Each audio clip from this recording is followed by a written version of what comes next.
Welcome back, everybody.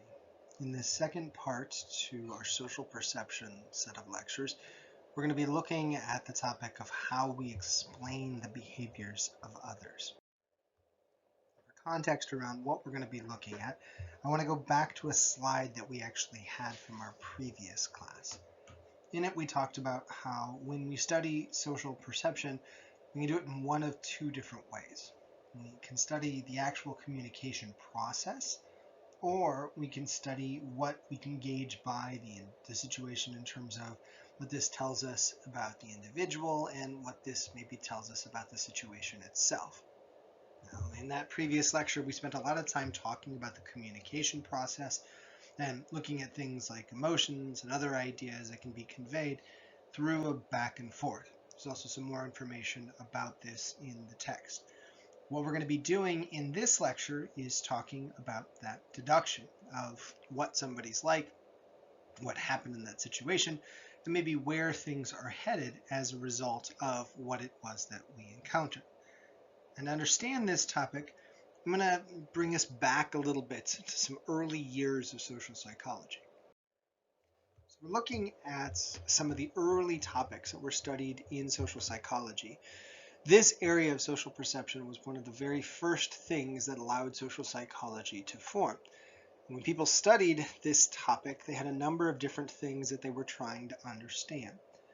And the first things they wanted to understand was what it was we were doing to make sense of others and exactly how this process unfolded. They wanted to know things like when we decided about somebody or some situation when we were encountering things in the world, what it was that we were doing to make sense of those individuals, and what it was that we were using when we were trying to understand our own roles in the social world around us. We're going to, in this class, address some of these things as well as some big current research on the topic that's illuminated some of the things that we discovered before without really having an understanding of why they were occurring. And we're going to start when talking about this by looking at this very first question. When do we form perceptions of others or the situation itself? And this brings us to a really important concept that's actually found in lots of different areas of psychology called the primacy effect. If you were taking a cognitive psychology class, you'd learn about the primacy effect being related to something called the serial position, or sometimes it's called the serial order effect, where we remember stuff at the beginning of lists and movies and other things a little bit better than we remember other things that we encounter along the way with those lists or movies or stories or whatever. Well, the primacy effect sort of works the same way for social psychology.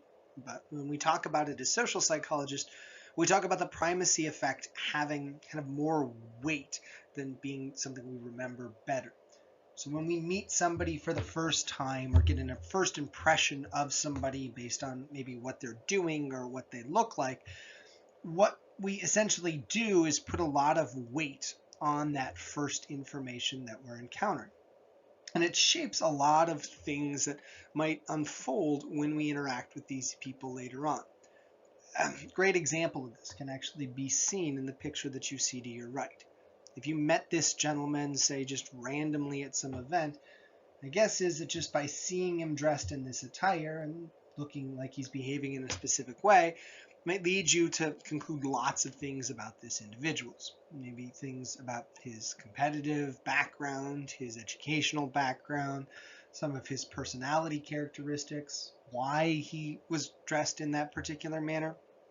And whatever we deem was kind of the cause or the catalyst behind those actions and what he looked like, we probably would use that information for a long period of time, even if maybe we found some contradictory information later on. That's what this primacy effect's all about. If we look at how this effect is very enhanced, there's another concept that kind of falls under a couple different branches of psychology, but definitely works its way into social psychology, called self-fulfilling prophecies, where once we make these first impressions of an individual, we then use them to treat them in a specific way, which tends to cause these individuals to act in kind, and over time that aligns with their expectations and creates this, well, self-fulfilling prophecy where you get this circular relationship between what we expect of somebody, how they react to us because of the way we're treating them, and, well, then they fit that expectation we had in the first place. My favorite example of this is actually something that you might have encountered when you were a young kid, where maybe your parents asked you when you were meeting somebody for the first time, or going to class for the very first day, or doing something where people were going to observe you, that you were asked to dress to impress. Now, you might have not necessarily loved that request, and you might have begrudgingly, only begrudgingly, put on clothes that made you look a specific way, and you might have been wondering why in the world you were asked to do that.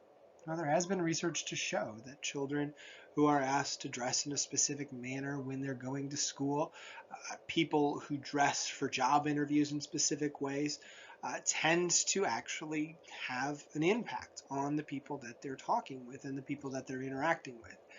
Maybe that impact isn't necessarily the only thing that these people are leaning on, but what it tends to do when people get these first impressions is it dictates what types of behaviors they're going to display when interacting with the people dressed in a specific manner. And, well, when you start getting treated a specific way, you start responding in that manner, and so on and so forth.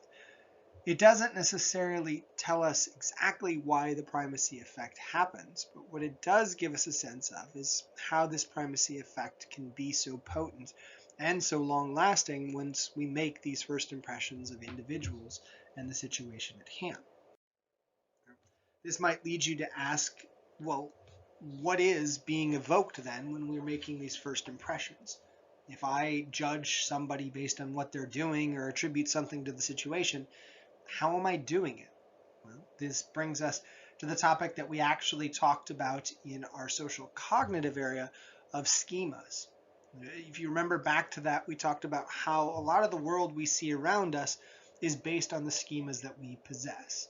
And schemas fit into two different categories, what we call stereotypes, which is kind of generalizations about members of groups or generalizations about specific individuals. And scripts are the other types of schemas where we're kind of making sense of how to act in specific situations. So what the primacy effect suggests is that when we see somebody doing something or acting in some manner, we try to determine if their behaviors are dictated by the environmental factors that lead up to it, essentially tapping into scripts that relate to that situation, or if they're relating to the individual themselves and certain things that you can maybe pair up with that individual. In terms of which schemas we're activating in a situation, there's lots of debate as to what triggers specific schemas to pop up. Most research has suggested that there are some cultural, societal bends that push us to judge things in terms of whether it's script related or stereotype related, and which ones to come up with when we're seeing a situation. But a number of other studies have also shown that there are some personal biases that do play a role in every situation. If you've had a certain type of experience with somebody or in a certain situation, that can be a very big player in how you're going to derive information from that situation later on. Essentially, we start to get keyed in on how to look at something and how to react to something that's very tough to get out of that perceptual almost circle that we find ourselves in. That doesn't mean that we can't be somewhat logical about it. In fact, some of the early psychologists that studied this idea of social perception, where we were trying to make sense of a situation and determine if somebody was doing something because of them or the environment or something just popped up randomly, there was a really interesting model that was introduced in the I believe it was 50s, called the covariation model, which suggested that to better understand why something was occurring, we should just ask three questions. The first question being about consensus. Is everybody doing the same thing as this person we're watching in this situation? The next question was about distinctiveness, where we ask, is this person doing the same thing in other situations, or is this something that's just happening in this situation? The last is about consistency. Is this person not only doing this thing now, but is this person doing this thing over and over again? The covariation model argues that usually when we're explaining a situation, it's either going to be high or low in consensus, and high or low in distinctiveness, and high or low in consistency. If we find that all three are high in a situation, so that means everybody's doing the behavior, it's not happening in other related situations, and this person's doing it over and over again in this situation, we should actually relate this particular behavior to something that's happening in the environment. There's something socially, essentially, that's causing this behavior to occur. If, however, we find that not everybody's doing a specific behavior, and this one individual is doing this behavior across a wide range of related situations, and they're doing it over and over again, you can probably start blaming this situation on the person.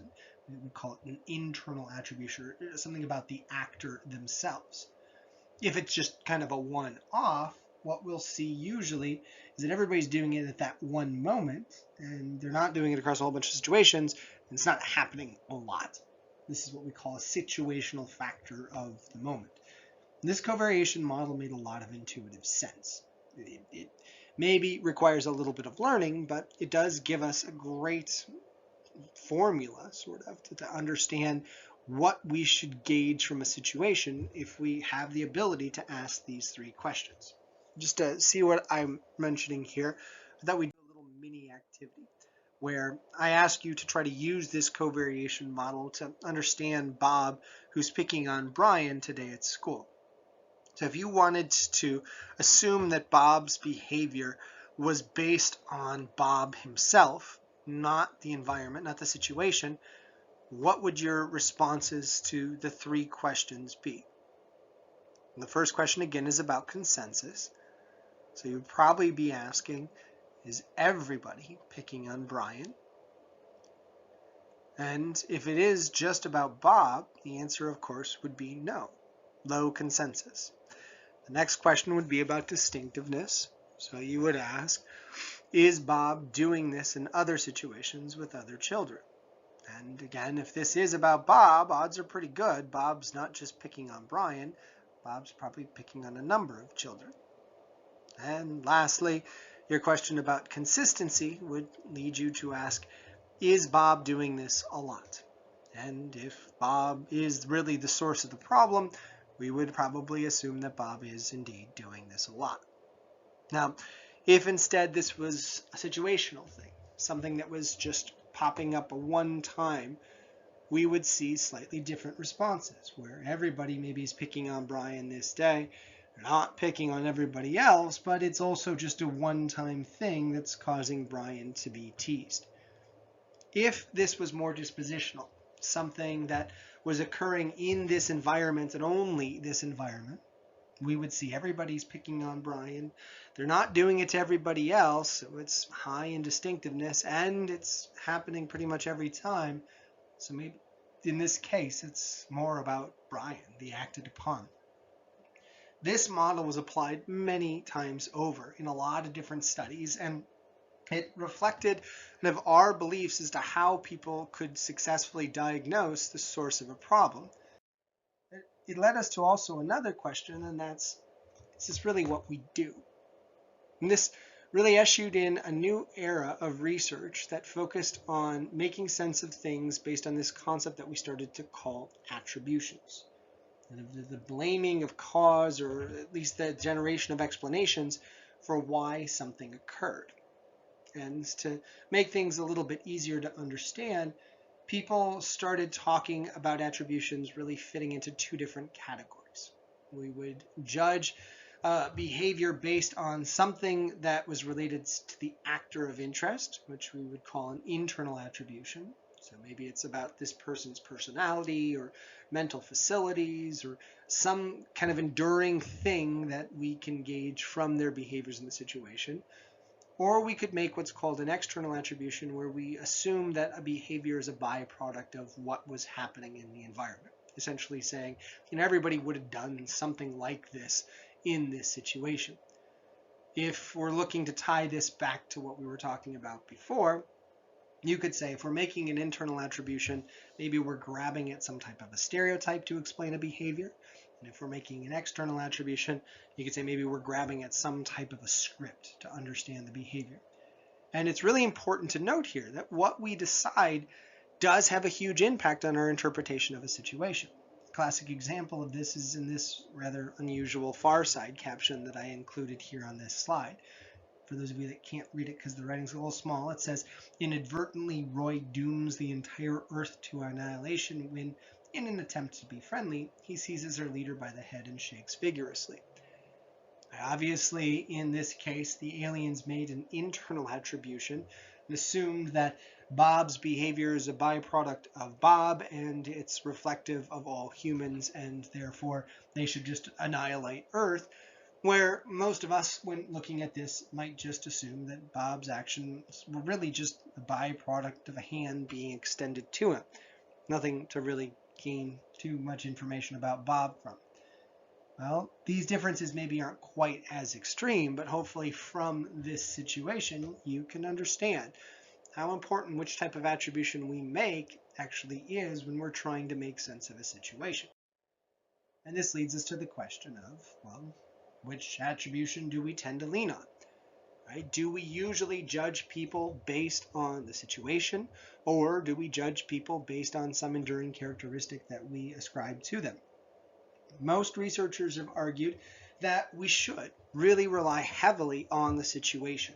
It's probably one of the bigger factors that explains almost every behavior that people are displaying. And in fact, we're going to talk about a little bit later how when we're making sense of ourselves, we do tend to put a lot of weight on that situation. But do we do it for others? Most research has actually suggested we don't. In fact, there was a term that was introduced a number of decades ago to really highlight how set this tendency not to make external attributions was. They called it the fundamental attribution error. A lot of current social psychologists also call it the correspondence bias. Where essentially, when we see somebody acting, we assume that that person is not just a mannequin doing what they're told to do, but instead the person is the leader of that action. They're the source of why they're doing the things that they're doing. And in fact, numerous studies have shown that this fundamental attribution error is so strong that oftentimes we're even willing to overlook the obvious social prompts that cause people to do things so we can continue to make internal attributions to explain the behaviors that people are displaying. One of my favorite ones that has actually highlighted this effect, which is a little bit older than others, is a study that was done by a pair of researchers named Gilbert and Jones, who in 1986, as the book describes, had participants come in and actually give other participants exact responses to give to questions that were asked. Essentially, they would give them a couple options. The researchers would give people a couple options to make somebody else say in response to a question. And then after participants went through these series of questions and made somebody else answer questions the way they wanted them to respond, Jones and Gilbert asked these individuals to rate the intelligence and other personality characteristics of the people giving the responses. Mind you, they hadn't said anything throughout the entirety of the experiment other than what they were instructed to say. What Gilbert and Jones found more often than not is whatever people were instructing their partner to do is what shaped exactly how they perceived these individuals. Seems a little odd to me, and I'm sure Gilbert and Jones raised their eyebrows when they found such a robust effect, but it really highlights how powerful this fundamental attribution error is. It suggests that even if you yourself control the social environment that's forcing people to do something, you will still assume that what they're doing is mostly about them and not about the situation that you've created. And this is something that we found universally for a long period of time. But it's also worth noting right here that this is not necessarily something that seems to be universal across all cultures. In the first chapter of your textbook, you probably read a little bit about cultural psychology. It's also referenced in this chapter's readings, and I think we've talked about it just briefly at a couple different points. Well, when we look at this fundamental attribution error in different cultures, in particular East Asian societies, what we see is that this particular effect of the fundamental attribution error isn't nearly as robust. Many individuals there, when explaining the actions of others, tend to look for situational things that seem to be the source of the behavior. It's not universal, both in Western cultures and East Asian societies, but the effect is strong enough for us to really talk about the major differences between the groups and also try to understand why these things come about. I'm going to foreshadow here, not give away too much yet, but just understand that there are some pretty big differences. And just so you can see what led to this research, you'll see in this set of slides, well, not in this set of slides, but in this week's presentations, a video that I encourage you to watch that highlights the work of a researcher at UC Berkeley named Kai-Ping Pong when he first discovered some of these cultural differences and some of the things that him and a number of other colleagues that he worked with, one including Michael Morris down at Stanford, started to collaborate on in trying to understand how this fundamental attribution error essentially got turned on its head when looking at different cultures. Now, so far, this fundamental attribution error on its own is just kind of unique and interesting. Right? It says, when I see you doing something, I'm going to blame what you're doing on your personality and that personality characteristic that sort of relates to that behavior. Is that all we do? Is that all we infer from somebody's actions? And this question can be answered through a little activity that we're going to do. So let's say, hypothetically, you're about to meet a woman named Renee. You find out that she loves to write novels and also has a painting room in her one-bedroom apartment. I'll just add the one-bedroom thing to it for fun. Okay? Based on those bits of information that we just learned about Renee, I want you to guess, out of the 4 things that you see listed below, which one of those 4 things is most likely true about Renee. She likes to climb mountains. She has a pet dog named Scout. She was the prom queen at her high school, or she spent a month in Paris. Just think about it. And let's compare our answers. Obviously, not verbally, but let's just look at what I'm guessing you probably answered. Now, if this class is reflective of every other social psych class I've ever taught, my guess is that around 90 to 95% of you gave the same answer. There's always the outliers on this, but I'm guessing almost everybody in this class argued that the most likely true thing about Renee from that story is that she spent a month in Paris. How did we all come to that conclusion with that limited amount of information? Well, this relates to another really important topic that we can tie to stereotypes. This concept of something called the implicit personality theory, where when we learn 1 or 2 things about an individual, we don't usually just stop there. What we do instead is try to find a way to take those disparate items and incorporate them into one big giant stereotype that we can understand about that individual or groups of individuals that kind of all come together in the same way. So in terms of the Renee situation, we don't just see her as somebody that likes to paint and somebody that maybe has a couple minor things about her that we kind of want to follow. Instead, what we do is we peg her as maybe the shy and creative type. Therefore, when we think of shy and creative types, we think of not just some quirks in their personality, but things that they might like to do. And Paris, a month there, seems suddenly a lot more common to somebody that fits into that group than, say, having a dog named Scout or climbing mountains on a regular basis. It's not, again, that all of us access the same stereotype when we learn this, but most of us do develop some type of sense of how things fit, and we use those things to dictate not only our understanding of the exact thing we see somebody doing, but things that maybe we could also derive from those behaviors that somebody is experiencing. And this partially explains some of the differences that we see in the cultural research that we talked about earlier. In our culture, somebody who's quiet and reserved is usually seen as a little temperamental and a little artsy, maybe we would call them. In Chinese cultures, if somebody's quiet and reserved, usually that's an indication of somebody being worldly or devoted to the family. And I'm going to try to mispronounce the term that we have in Chinese cultures that sort of explains the quiet, reserved individual, but understand that just something like being quiet might mean something very different from group to group that we're looking at. And in fact, there's been studies, and I can't find the citation for them that just highlighted this. I'm desperately trying to find them, that actually showed that reading stories in different languages for bilingual individuals can evoke different stereotypes and different ideas of those people, and they can actually experience the stories in different ways as a result of the language that they're using. It really highlights the power of this implicit personality theory, where we sort of change the lenses that we're looking at things through, and in changing the lenses, we see the whole picture differently based on that weighted information that we add to the details. On the surface, that's kind of interesting. There's another thing that we can add to this effect that makes it even more powerful and maybe even slightly more troublesome. To understand where these issues come from, let's do one last activity related to the last one. So now we're going to meet a new person named Joni, who's a 31-year-old defense lawyer from New York. And we find out that she exercises 2 times a day and sleeps only 5 hours a night.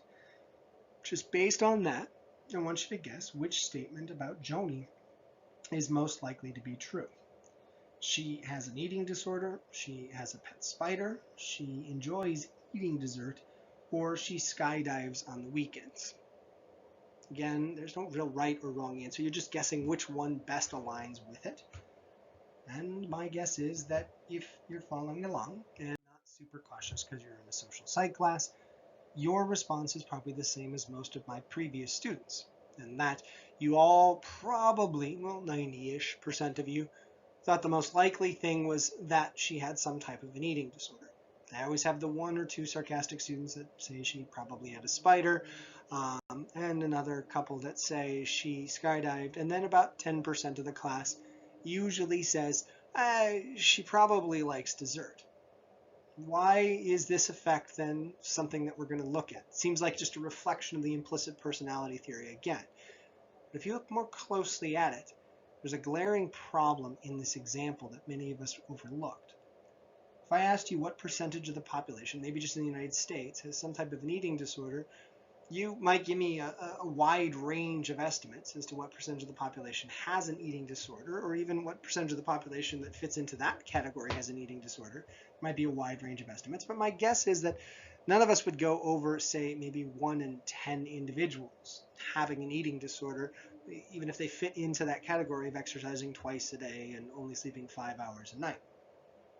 I'm guessing most of you probably could guess that not many people in the population skydive regularly. And I'm guessing lots of you could also probably surmise what percentage of the population, I don't even have it listed here, what percentage of the population has spiders. Let me ask you another question. What percentage of the population do you think enjoys eating dessert?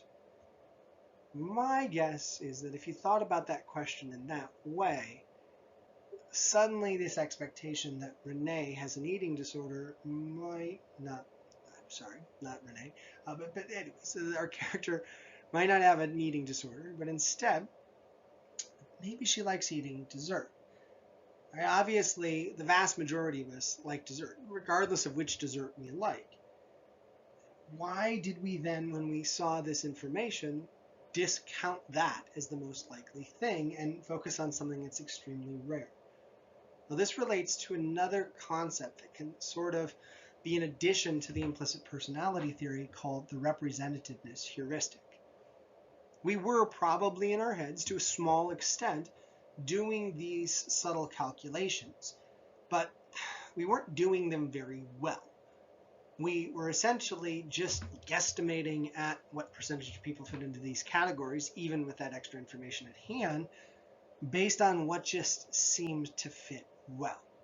Most of us could probably imagine a person who's got an eating disorder, that exercises twice a day, and only sleeps for 5 hours a night. But Joni, exercising twice a day, only sleeping 5 hours, and liking dessert, just it doesn't just roll off the tongue as easily. Right? It doesn't fit to some stereotype that we maybe immediately thought of when thinking about those other two facts. Because of it, it gets us to misrepresent in our heads the likelihood of all these things happening and leads us astray to guessing which of those four items is most commonly, actually most likely for Joni. And this is kind of a big issue when it comes to judging people, right? We don't just judge them based on their one behavior with things that relate to it. We tie in a lot of stuff. And we also discount a lot of things, like the base rates of how many people do certain things. So if we're activating certain stereotypes, seeing somebody do something can lead us in a direction that's pretty tough to come back from, and something that encapsulates a lot of different things. And it leads us to another really interesting question. If we are so quick to judge others and we jump to all these things when we see them doing just a few disparate things, do we do the same thing for ourselves, or do we do something different for us? And this brings us to a really interesting concept that's often tied with the fundamental attribution error called the actor-observer effect. And it's essentially the exact opposite of the fundamental attribution error when we're judging ourselves. When we do judge others, we make internal attributions more often than not, controlling for different cultures. But when we're judging our own behaviors, we tend to assume that our own behaviors are a byproduct of the situation. One of my favorite studies that highlighted this and also gave us a sense of kind of how important proximity was one that was done by a pair of researchers named Jones and Nesbitt in 1970. In this study, they asked participants to come in, write down their names of a best friend, write down their father's names or some family member's name, and they used also the name of a very famous newscaster of the time named Walter Cronkite, who everybody at that time knew well but didn't know much about. People would come in, again, writing down these names, and then after waiting for a few minutes, they would get this long compiled list of things that occurred for these individuals, both themselves and others. They were asked to explain why these things would have potentially happened. They'd say stuff like, you got into a car accident. Walter Cronkite got into a fist fight. Your father struggled with a test. These types of things. Some of them were neutral, some of them were negative, some of them were positive. The main focus, though, was how people explained all of these different behaviors that they were encountering. And what they found was that as people explained the behaviors of Walter Cronkite, the fundamental attribution error kicked in. Almost everything Walter Cronkite did, good, negative, neutral, whatever, was about Walter Cronkite. When they started explaining the behaviors of their fathers, they started to usually transition to more situational factors. It wasn't all the time. It's kind of split down the middle, but usually there was some situational thing that was considered when explaining why their father would have done something. When they got to their best friend, there was even more situational constraints included. And when they got to themselves, almost everything they argued that happened was a byproduct of the situation. Almost everything. It's not universal, but it did happen enough. And what's odd is that this exact effect that we found was reversed when doing cultural studies. People in East Asian societies do tend to blame the behaviors of others on situational factors, but the closer they get to themselves, they tend to attribute things more, at least more in contrast to our Western society, on the individual themselves. Now, it's a little bit more gray when we talk about this reverse of the actor-observer effect when we do these cultural studies. More and less becomes a lot less extreme. We're making the fundamental attribution error for ourselves more in East Asian societies, but not dramatically more. And we do it a little bit less, a little bit more when judging the behaviors of others. But the fact that we find it gives us maybe a hint as to what the source of this effect is. And I'm just foreshadowing. We haven't explained it quite yet. We'll get to that in the next slide. Before we do that, though, I do want to talk about one really interesting effect that also relates to it. And it's something that we call self-serving attributions. It's the fact that when we're judging the behaviors of others and ourselves, we do also reserve the right, based on the positive or negative nature of something, to kind of reverse the effects that we see. So usually when we ourselves do something pretty well, we're more inclined actually at that moment to make an internal attribution. When we're doing something poor, we usually make external attributions. And the book actually goes into a lot of other situations where this self-serving attribution bias occurs. Right? When we're actually judging groups that are considered less than, we tend to really blame all good things on situational factors and bad things on the individuals themselves. We're actually going to look at this again when we get to the stereotypes, prejudice, and discrimination chapter at the very end of the class. We also do this for groups that tend to be successful, where if you're very successful and amazing, like Bill Gates, as the book mentions, you probably are very successful and amazing because of your brilliance. Where if you're not doing so well, maybe you're not doing so well because of all these constraints and things that have kind of been placed on you. This self-serving attribution bias happens in lots of different situations. And in fact, it's led some to say, well, if it's so prominent here, is it also something that we see reversed across cultures? This is a little bit more gray. There is some research to suggest that it is sort of flipped when we're judging ourselves, but a lot of the effects that we talked about earlier, where judging successful people versus people that are struggling, judging groups of authority or power versus those that aren't, those effects seem to persist across cultures. And this is another, again, window into maybe what's causing these effects in the first place.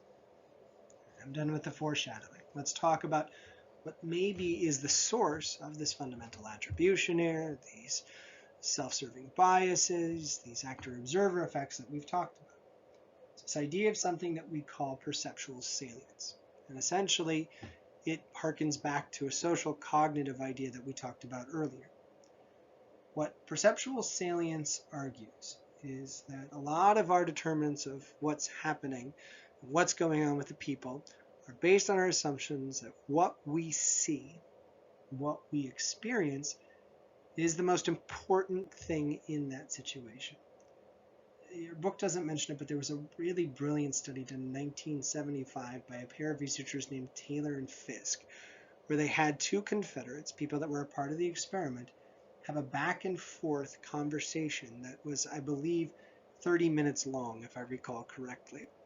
And this was a very scripted conversation where both people participating in the conversation had exactly half of the amount of time divvied up to them, where they would be kind of leading the conversation or talking. There were participants in the study, true participants in the study, that were asked to sit and watch this conversation that they were told was just kind of off the cuff. Nonetheless, they were lied to. They were asked to kind of sit and watch this conversation and gauge, while they were watching this conversation, who was the one that was really dictating the majority of the conversation. How much time essentially was dominated by one person versus another. Now, some people were sitting behind one actor and looking at the other one in the face, while another pair of individuals was actually seated right between the two people talking, so they could see both people equally. And what they found in this study was that the people observing one person's face tended to assume that who they were looking at, regardless of which person it was, person A or person B, was the dominating figure in the conversation. The people sitting in the middle argued that it was a pretty split conversation. Essentially, what it suggested, I know it seems like a long-winded study, but what it suggested, which was amazing, was that we put a ton of weight on what we can see in front of us and discount the things we can't. So the people looking at the face of one person contended that the facial expressions that that person was displaying, what they were saying, was much more important than the person that they couldn't see. Same thing sort of works with our judgment of others. Right? When we see somebody doing something, we don't just say, hey, there's a slice of information for us. We say, hey, that's really important. That tells me a lot that I need to know about this individual. And I'm going to take this little bit of information and run with it, assuming that not only am I accurate in my perception of what happened, but I can use this successfully to gauge a lot about this person and the situation. Now, how does this relate to culture, you might ask? Well, what we've seen in numerous studies is that as people grow up, they learn to focus in, fixate on certain things when they're watching a situation. In our Western culture, we are taught to focus on enduring characteristics of people, attend to enduring characteristics of people when we see them acting in situations. In East Asian cultures, people are told to look for situational factors, things that could play a role in what's happening in any given environment. And those slight tweaks in what we're told to attend to first blossom into very different perceptions of a situation. It also can explain this actor-observer effect that we talked about earlier, where when we're looking at something, we don't necessarily focus our attention when we're talking about our own behaviors on who we are. We know who we are. We know what our personality's like, so we instead turn our attention to the situational factors that are different from moment to moment and assume that those things are pretty darn important as to why we did something. Because it's really tough for us to often gauge the behaviors of others by assuming all these situational factors that led up to it, because we just don't have all that information, we assume that what we're seeing is important. Best way to judge it is probably based on the person, and we're going to put a lot more weight on what we saw that person do and the personality or other characteristics that relate to it, because, well, we think in our minds, because of perceptual salience, that's probably the most important thing. And sometimes it's really tough to discount this. One of my favorite quotes on this topic that really highlights how important this is something that's listed in your book. It was a quote by a famous bank robber, Willie Sutton, when he was asked, "Why did you rob all those banks?" Sutton gave this very matter-of-fact response. He said, "Well, because that's where the money is." And it really highlights how his explanation for what he did was so different from other people's. And when that question was asked by researchers and lawyers and legal professionals, their interest was what personality characteristics he had, what things about him led to him doing this thing that nobody else really did, especially as often as he did and in the manner that he did it. But to him, those things were already known, right? He knew who he was. He was just looking for what would cause him to do that one thing versus a different thing. So he focused on the situation. And the situation is, I go where the money is, so that's where I go. Essentially, this can really give us a sense of how we're making sense about ourselves, how we're making sense about others, when we combine essentially this idea of perceptual salience and our way of interpreting the world differently because of it, with things like the primacy effect and the fundamental attribution and the implicit personality bias and all these things that come together. Whereas it might lead you to say, well, yeah, but is there more to this story when we start talking about how we judge ourselves? Right? If we're using certain things to say, yeah, this is about me or this is about the situation, or do we just stop there? Or is there more to this story about how we can grow to understand ourselves and try to represent ourselves in the social world around us? Well, that's what we're going to be dedicating most of our time to in the next module. Until then, make sure you get caught up on the readings. Make sure you're ready to go with everything that we're covering. We'll see you at that point. Take care.